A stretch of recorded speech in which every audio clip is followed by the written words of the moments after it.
हम Pakistan medical association Sindh और टंडोआदम branch की जानिब से आपके सामने कुछ मुतालबात पेश करते हैं, उस उम्मीद के साथ कि हमारी आवाज़ बनकर हमारे मुतालबों को आला हुकाम तक पहुंचाएंगे।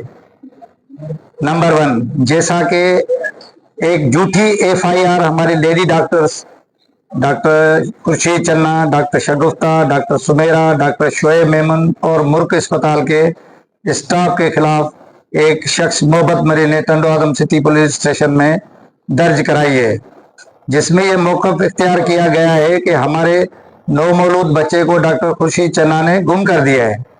क्योंकि अल्ट्रासाउंड के मुताबिक 2 बच्चे थे, उसमें एक को गुम कर दिया है। हम डॉक्टर के खिलाफ FIR की सख्त लफ्ज़ों में मज़म्मत करते हैं और इस झूठी FIR को मुतालबा करते हैं कि ख़त्म किया जाए। हम मसीहाओं को इतना तंग मत किया जाए कि हम कोई इंतहाई कदम उठाने पर मजबूर हो जाएं। कल से हम 2 घंटे की टोकन स्ट्राइक का ऐलान करते हैं। आइंदा का लाएअमल हम बाद में करेंगे। दूसरा, Liaquat medical university and health sciences में हैदराबाद के medical superintendent doctor Ali Akbar डायरी दूसरे डॉक्टरों पर भी झूठी FIR इसी दौरान दाखिल की गई है। उसका भी हम पुरजोर मुतालबा करते हैं कि इसे फौर ख़त्म किया जाए और ये झूठी FIR को वाइंड अप किया जाए। अदरवाइज अगर हम डॉक्टर जितने भी हैं अपना काम सुकून से नहीं कर सकेंगे, अगर ज़्यादा तंग किया गया, मजबूर किया गया, तो फिर हम आखिर में ये OPD वगैरह सब बंद कर देंगे। फिर लोगों को पता चल जाएगा कि भाई क्या कितना एहसास होगा।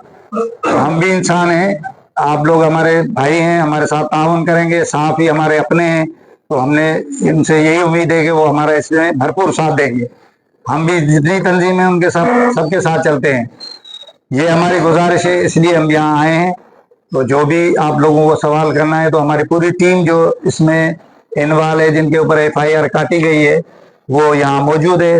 पहले डॉक्टर खुर्शीद के ऊपर FIR काटी गई तो सिर्फ नाम उनके थे, फिर बाद में उन्होंने केस जब हो गया, ख़त्म हो गया, उन्होंने लिख के भी दे दिया। उसके बाद भी जो है वो फिर डॉक्टर शगुफ्ता, असलम और उनका हॉस्पिटल था, इन बेचारों का तो कोई कसूर भी नहीं है।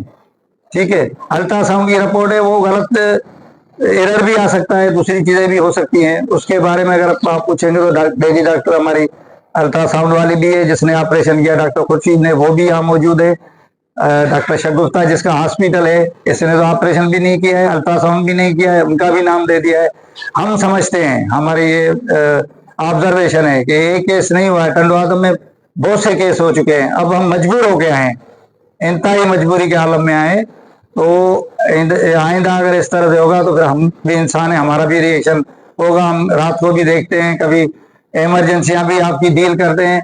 अगर 100 दफ़ा अच्छा चलते हैं, 2 दफ़ा कम चल गए तो उसको निगलेक्ट करना चाहिए। और हमारा किरदार, हमारे डॉक्टरों का किरदार, जो भी हमारे टंडोआदम के, आप सब उसके शाहिद हैं। अगर ऐसा कोई है तो आप हमें इन्फॉर्म करें।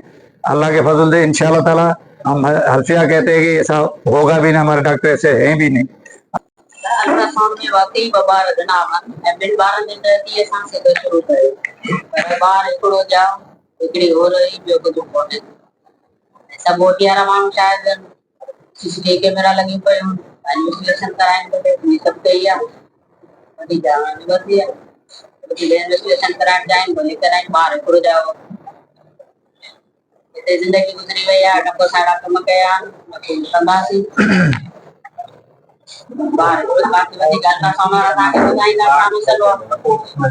मां डॉक्टर शगुफ्ता इंचार्ज मुर्क हॉस्पिटल जंहिंजे मथां ही इल्ज़ाम लॻल आहे त मुंहिंजे अस्पताल में इहो क्राइम थियो आहे जेको डॉक्टर खुर्शीद सीज़र कयो आहे। उन में ॿार विया, उन में आउं बि शामिल आहियां, मुंहिंजो सॼो स्टाफ शामिल आहे। त मुंहिंजे हॉस्पिटल जी हद तक आउं सम्झां थी त टंडोआदम जी पहिरीं अस्पताल आहे जेका मूं शुरू कई। इन बेस पे त टंडोआदम में का अस्पताल इंडोर कान हुई। ही सब कुलीग जेके मुंहिंजा वेठा आहिनि उहे सभु शायद इन ॻाल्हि जा। त टंडोआदम में का हॉस्पिटल कान हुई, इहो पहिरियों स्टेप मूं खयो हो। ऐं अॼु आउं रोई चवां थी त मूं जेको शायद ग़लति स्टेप खयो हो हिन टंडोआदम जे लाइ जेतिरी सर्विसिस असां सभिनी जेके बि हिते वेठल आहिनि, डॉक्टर मोइंशा आहे, कुलसुम आहे, खुर्शीद आहे, मां आहियां, ॾींहुं राति असां हिते हिकु कयो। माण्हुनि खे असांखे रिटर्न ही मिलियो आहे त असांजे हथ में FIR पकड़ाई वई आहे। इहो किथे जो इंसाफ़ आहे जो मुंहिंजे स्टाफ खे नंढड़ियूं ॿारड़ियूं जेके घर मां ट्रेनिंग करण लाइ ॾिठियूं आहिनि, उन्हनि जे घर में खाइण लाइ कोन्हे, उन्हनि जे मथां FIR कटियूं वयूं आहिनि। उन्हनि जे घर में अगरि हू ॿार जेके घरनि मां निकिरनि पियूं इहो शौक़ में त असीं सुभाणे जूं नर्सूं थींदासीं, उन्हनि खे FIR हथ में पकड़ी उन्हनि कहिड़ा माइंड उन्हनि खे छॾींदा त बाबा तई वञी कमु सिखो? कहिड़ो भाउ इजाज़त ॾींदो, कहिड़ो पीउ इजाज़त ॾींदो उन्हनि खे? ऐं उन जो हू ग़रीब माण्हू खाइण लाइ कोन्हे, उहे FIR जे लाइ लख लख रुपया किथां आणींदा? मूंखे हिन जो सवाल ॾियो, जिन बि जे सपोर्ट ते हिननि माण्हुनि असां ते कूड़ा केस कया आहिनि, उन्हनि जो छा रिज़ल्ट थींदो? मूंखे इहो सभिनि खां अॼु मूं ते आई आहे, सुभाणे ॿिए कंहिं ते ईंदी, सभु वेठा आहियूं असीं सभु हिते। इहो थींदो त असां ख़िदमत करणु बिल्कुलु बंदि करे छॾींदासीं। असांखे रिटर्न छा थो मिले? 15,000, 20,000, 10,000, उन मां सभु विराए 1,000, 2,000, 2,000 खणनि था, लखे कोन था ॾे वञनि असांखे माण्हू। ऐं ही माण्हू जंहिं असां ते क्लेम कयो आहे, अगरि उन जो पहिरीं ॾींहं ते ॿार वियो हो त ही मूं वटि CTC जा कैमरा जा प्रूफ आहिनि, ही तव्हां सभु ॾिसी सघो था। अगरि हू हितां ॾुखायल वियो हो मूं वटां त हिन पेमेंट कीअं कई आहे अस्पताल जी? तो ॿार खणी पियो वञे जो हिकिड़ो हुनखे मिलियो आहे, हू कीअं पियो खणी वञे? हू त उन वक़्तु मुंहिंजे हॉस्पिटल जा दरवाज़ा टोड़े वञे हा न। हू छो 10 ॾींहंनि खां पोइ 15 ॾींहंनि खां पोइ ब्लैकमेल करे असांखे FIR कटियो आहे? मुंहिंजे घर ते, मुंहिंजे ॿारनि ते, मुंहिंजे स्टाफ ते असां कहिड़ो ॾोह कयो? इहो ॾोह कयो त असां पंहिंजे आदम खे सर्विस पिया ॾियूं, पोइ सुभाणे असीं सभु दरवाज़ा बंदि करे छॾींदासीं। जंहिंखे जॾां वञिणो हुजे भले हैदराबाद, कराची जॾां वञनि, वञी खसनि। मूंखे एतिरी अपील करणी आहे सभिनी भाउरनि सां, सभिनी हॉस्पिटल वारनि सां, पूरे टंडवादम सां, प्लीज़ अगरि अॼु तव्हां गॾु न थिया न त कॾहिं गॾु कोन थींदा। अॼु इहो सभिनि खे पैगाम हुअणु खपे त ही ब्लैकमेलिंग वारो जेको सिलसिलो आहे, हा असांजो ॾोह हुजे, मुंहिंजियूं हमदर्दियूं आहिनि उन्हनि पेरेंट्स सां। अगरि उन्हनि खे ख़बर पई त ॿ ॿार आहिनि ऐं उन्हनि खे हिकदमि शॉक लॻो हूंदो, उन में को शक न आहे। हू पेरेंट्स आहिनि, उन्हनि 9 महीना पंहिंजे ज़हन में रखियो हूंदो त असांजा 2 ॿार आहिनि, हिकदमि उन्हनि खे शॉक मिलियो हूंदो। उहा मेंटल शॉक जेको आहे उन्हनि खे मिले, उन जो मूंखे अफ़सोस आहे। असां उन्हनि खे उन वक़्तु कंपनसेट कयो, डॉक्टर ख़ुर्शीद उन्हनि खे उन वक़्तु ॿुधायो। उन खां पोइ बिल्कुलु ठीकु थी विया। उन खां पोइ 10 ॾींहंनि खां 15 ॾींहंनि खां पोइ उथनि था ऐं असां ते FIR कटराइनि था ऐं असां ते क्लेम कनि था ऐं ब्लैकमेलिंग था कनि। त इहो त कोई सिलसिलो कोन्हे, इन खे ख़तमु थियणु खपे प्लीज़, महिरबानी। अस्सलाम वालेकुम। I'm Dr. Kulsum Umrani, Hira medical centre. अॼु ॾिसो असांजो डॉक्टर मुंहिंजूं भेणूं असीं गॾु रहियासीं। असां 30 खां 35 साल थी विया आहिनि टंडवादम में सर्विस ॾींदे, कॾहिं बि कंहिं का अहिड़ो मसइलो कोन कयो, हमेशह सपोर्ट कई। असीं सरकारी मां बि कमु करे हाणे रिटायर थिया आहियूं, उते पंहिंजी सर्विस ॾिनी ऐं हाणे असीं पंहिंजो रिटायर थी बि ख़िदमत कयूं पिया। केतिरी दफ़ा केतिरी जॻहियुनि ते असां केतिरनि खे सपोर्ट कई हूंदी, अंडरग्राउंड थी उन जो अजर अलाह ॾींदो। पर आउं नथी सम्झां त असां वटि को बि टंडवादम में अहिड़ो को मिसहेप थी सघे थो जंहिंमें ॿार गुम कनि या ॿार खे खणी वञनि। त असीं रिक्वेस्ट कयूं था तव्हां सभिनी भाउरनि खे इन मसइले में असांजी फेवर करियो ऐं इंशाअल्लाह ताला असांजूं सर्विसिस ग़रीब मरीज़नि लाइ, हिते जी अवाम लाइ हाज़िर आहिनि। पहिरीं बि हुयूं, हींअर बि आहिनि। ऐं असांजे भेणुनि जो असीं आउं पंहिंजी भेण शगुफ्ता, डॉक्टर ख़ुर्शीद, हिननि सां सभिनि सां गॾु आहियां। असीं गॾु आहियूं। असांखे हड़ताल करणी पई, असांखे स्ट्राइक करणी पई, असीं गॾु आहियूं। पहिरीं मां डॉक्टर शमशाद 40 सालनि खां हिन सिटीअ में प्रैक्टिस कयां पियो। हिते ई नंढे खां वॾो थियुसि, सभु मूंखे चङी तरह सुञाणनि। असां 40 साल ख़िदमत कई आहे, दिलो जान सां ख़िदमत कई आहे। डॉक्टर साहिब वारी ॻाल्हि त असांखे हाणे 40 सालनि खां पोइ वाक़ई अफ़सोस थो थिए जंहिं मक़ाम ते असां पहुता आहियूं ऐं इहे ॻाल्हियूं ॿुधूं था। ॾाढी ॾुख जी ॻाल्हि आहे। डॉक्टर ख़ुर्शीद चन्ना खे असीं उन वक़्त खां सुञाणूं जॾहिं वीचारी डॉक्टराणी बि कोन हुई। अॼु हुन ते इहो इल्ज़ाम लॻो आहे, असां शिदत सां हिन खे रद्द कयूं था। इहो ॾिसो न, फैक्ट इहो आहे त ओपन थियो ऐं ॿाहिरि निकितो हुन मंझां। अल्ट्रासाउंड हिकिड़ो टेक्निकल एरर हुन में थी सघे थो। आउं बि 20 सालनि खां अल्ट्रासाउंड कयां पियो, बिल्कुलु एरर थी सघे थो, कई दफ़ा असांखे एरर थी वेंदो आहे। पर एक्चुअल ॻाल्हि आहे ॿियो त असांजूं जेके ओटियूं आहिनि सेंटरनि जूं, हिकिड़े कमरे ते ओटी आहे। हिकु आला खान जी ओटी आहे जंहिंमें 10 कमरा आहिनि, 20 दरवाज़ा आहिनि, हुतां निकिरी वियो हुतां निकिरी वियो। हिकिड़ो कमरे जी ओटी आहे, हुनजे ॿाहिरां अटेंडेंट वेठा हूंदा। हाउ इट इज़ पॉसिबल त हुन मां ॿार खजी वञे हलियो? मुमकिन ई न आहे को। ठीकु आहे, हुननि खे सम्झाइजे, हुननि खे सम्झणु खपे। असां हुननि सां न को कंहिंसी दुश्मनी आहे, पर हिते ॻाल्हि ॿिए पासे निकिरी हुई। असल में सहाफ़ी भाउ असांजा भाउ न, उन्हनि सां असांखे न का शिकायत अॻे हुई न अॼु आहे। मिसअंडरस्टैंड कयो वियो डॉक्टर साहब जो जुमिलो। असल ॻाल्हि इहा आहे त कुझु सोशल मीडिया ते के ग्रुप अहिड़ा नाम निहाद जिन जो न सर आहे, न पेर आहे, न नालो आहे, उहे ॻाल्हियुनि खे हवा ॾींदा आहिनि, अहिड़ियूं ॻाल्हियूं उपदियूं कंदा आहिनि। डॉक्टर साहब जो मक़सदु ऐं इवन मुंहिंजो मक़सदु उहो ई आहे चवण जो त उहे माण्हू आहिनि जेके डॉक्टरनि खे बदनाम कनि था पिया। त हिकिड़ो इहो इशू। ॿियो इशू जेको अॼुकल्ह असांजे बि ख़िलाफ़ु हिकिड़ो हले पई थी, पोस्टूं हलनि पियूं थियूं। मुंहिंजी नुंहुं आहे डॉक्टर रज़िया, डॉक्टर हमीद गौरी साहब जा हुन में सेंटर में सर्जरी थी, मरीज़ ठीकु थी घर हलियो वियो। 15 ॾींहंनि खां पोइ हुनखे कॉम्प्लिकेशन थी, वापसि मोटी आई।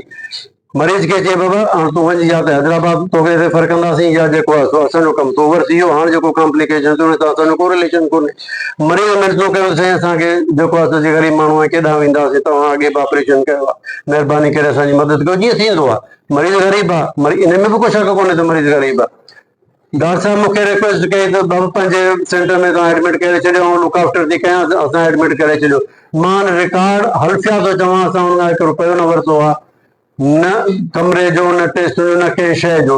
3 ॾींहं रखियोसीं, फ़ाइदो कोन थियो, हुनखे रेफर कयोसीं नवाब शाह बि असां हुनजो फॉलोअप कयूं पिया। डॉक्टर राशिदा हुनजे लेप्रोटोमी कई आहे, now she is much better in condition, हाणे वार्ड में शिफ्ट थी वई आहे पेशेंट, ठीकु आहे। असां हुनखे इहो बि चयो त बाबा तूं परेशान न थी, तूं ग़रीब आहीं, असां तुंहिंजी हर तरह सां मदद करण लाइ तयारु आहियूं।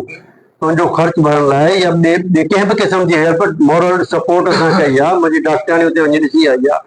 उन खां पहिरीं मुंहिंजे दोस्त आहिनि, असां ज़ाहिर हिते ई रहूं था, नवाब शाह में रही असांजे दोस्तनि, हुननि खे चयो आहे, हू बि लुक आफ्टर कनि पिया हुनखे, पर से सोशल मीडिया ते वठां लॻी पई आहे। इहा ॾुख जी ॻाल्हि आहे। ऐं हो चए थो मुंहिंजो अल्ट्रासाउंड जेको आहे सो बेहूदगी सां कयो। अरे बाबा, अल्ट्रासाउंड मां जॾहिं बि कंदो आहियां, ऐं हिन पेशेंट जो बि अल्ट्रासाउंड कयो आहे, मुंहिंजी सीनियर स्टाफ नर्स मूंसां गॾु हुई। हिन मां आउं नथो सम्झां चवंदो आहे मुंहिंजो को माण्हू फैमिली अहिड़ी हूंदी जंहिं मूंखां अल्ट्रासाउंड न करायो हुजे, कंहिं अॼु ताईं अदा न कई आहे। ऐं अहिड़ियूं ॻाल्हियूं ॿुधूं त सची ॻाल्हि आहे, ॾुख थो थिए। हिन उमिरि में जॾहिं असां जवानी में का अहिड़ी हरकत न कई, हाणे वरी असां अछे ॾाढी अछे मथे सां जेको कंहिं सां हरकत कंदासीं, या ॿार कंहिंजो खपाईंदासीं, या कंहिं सां बेहूदगी सां कंदासीं, इहो मुमकिन ई कोन्हे को। असां ऐं असांजा हिते जेके सची ॻाल्हि आहे, मां त हुननि डॉक्टरनि खे बल्कि पंहिंजी बिरादरी ते कार्ड थो कयां, 15,000 13,000 सीज़र, इहो सीज़र आहे आला खान में 3 लख था वठनि। वञी पुछी ॾिसो, हाशिम सिटीअ में 2.5 लख था वठनि सीज़र जा। वी आर डूइंग यर फ्री, सर इहो फ्री आहे। 13,000 15,000 20,000 ताईं सीज़र फ्री आहे। ऐं थो चवां डॉक्टराणी खे कुझु नथो बचे, इहो फ्री आहे, ख़िदमत आहे इहा। मां त सीज़र कोन थो कयां, पर मुंहिंजी भेणूं जेके कनि थियूं न, कनि थियूं, मां चवां थो इहो फ्री खां बि वधीक आहे। एम्बुलेंस किरायो हैदराबाद 5,000 थी वठे सारी, ठीकु आहे। त हे 15,000 13,000 यार सीज़र आहे, उनखे बि जेकॾहिं डॉक्टरनि जे मथां वरी ब्लेम लॻनि ऐं इहो थिए त पोइ त हैफ़ जहिड़ी ॻाल्हि आहे। मां त चवां, मां त हीअं ॾिठो आहे असांजी लेडी डॉक्टरनि ते हर 6 महीने 3 महीने को न को ॾंड पियो जुर्मानो पई थी भरे। पोइ बाबा एतिरा पैसा त वठो जो ॾंड भरण जहिड़ा त हुजो तव्हां। मां त डॉक्टरनि खे चवां